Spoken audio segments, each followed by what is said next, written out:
So, originally there were 2 videos in this series, and both were submitted to Google Ads for promotion.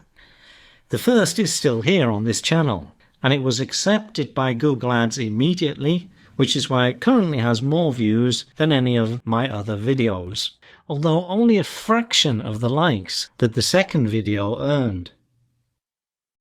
What about the second video? It took over a week after submission before I finally received Google Ads rejection. Was it for nudity or sexual content? No, it was rejected for having, quote, negative imagery, unquote. Nevertheless, even without Google Ads promotion, it was obviously more popular than the first video before it was removed. The removal was nothing like a copyright claim, which I've talked about before on this channel. The video was simply taken down. There was an appeal button, which I clicked, but nowhere to argue my case. This button is obviously just there so that YouTube is not violating the EU Digital Services Act, which stipulates that big media platforms like YouTube cannot remove contributors' content without giving the opportunity to appeal. My appeal, if it could be called that, was automatically denied in a matter of hours. So, did the video, as YouTube claimed, include content intended for sexual gratification? No, in fact it was a cautionary video advising viewers to treat free, uncensored generative AI websites with a good deal of distrust. In my opinion, the real reason the video was removed was the same reason Google Ads already provided: negative imagery. After all, Google Ads and YouTube itself use the same community guidelines to determine whether a video should be accepted or rejected, and Google Ads, in over a week of humming and hawing over whether or not to accept the video, didn't reach the conclusion that the video had any nudity or sexual content. Both videos poked a bit of light-hearted fun at free, generative AI models and their websites. But the second video focused on free, uncensored Chinese AI models and their many and frequent security flaws, which in my opinion is the real reason the video was removed. Which brings me on to Silicon Valley's best-kept secret: the ethnic makeup of the world's digital technology powerhouse.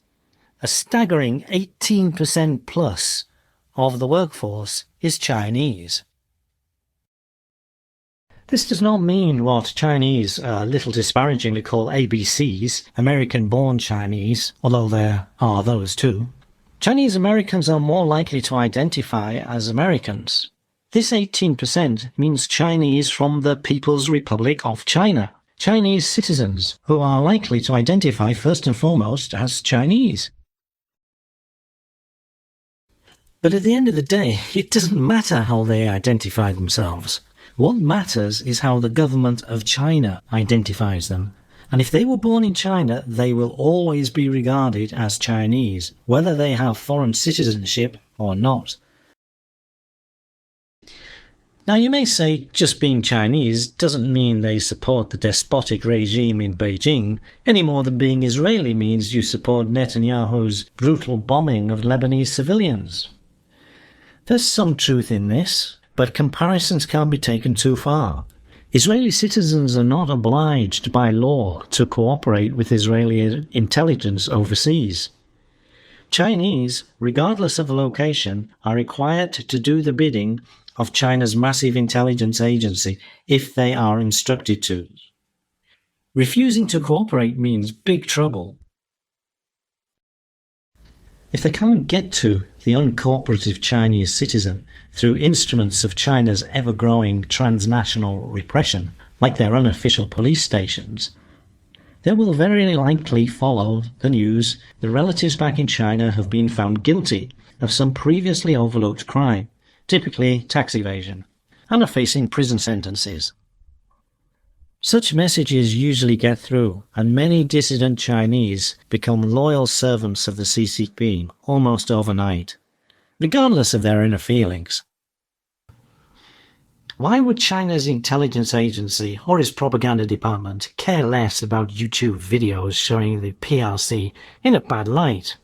Well, because China takes a whole nation mobilization approach to pushing its narrative overseas, as well as, by the way, to intelligence gathering and disinformation propagation.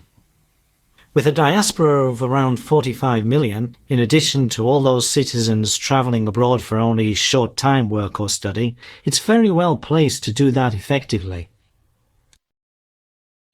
So, each citizen does what he or she can within the limits of their authority, not necessarily because they want to, although many do, but because they have to.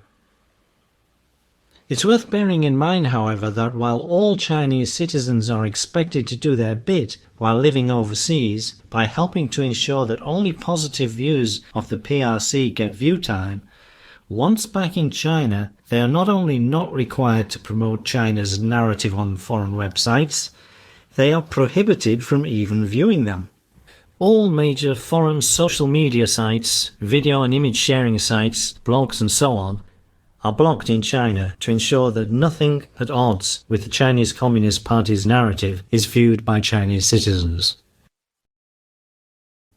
This video has focused mostly on how the Chinese Communist Party uses the diaspora in Silicon Valley and elsewhere to enforce its views overseas, while at the same time preventing even the hint of a trace of a shadow of any commentary that could be construed as to be even remotely at odds with the CCP official line from ever being aired within China. This is brainwashing at its finest and most thoroughgoing. But to finish off, let's take a look at some non-Chinese, the kind the CPP love most and the kind they hate most.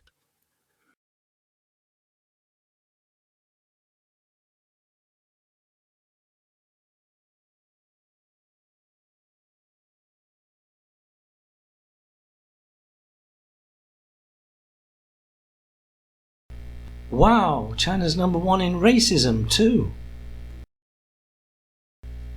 But this guy has to be #1 in servility. Here, he's not applying for a job as a slave, as you may imagine, but merely apologizing for the terrible crime of accidentally calling Taiwan a country. 错误，我必须说，现在就是很重要。我爱更尊重中国，更中国人。我很抱歉对我的错误，对不起，我很抱歉。你必须了解，我很爱、很尊重中国跟中国人。不好意思，再见。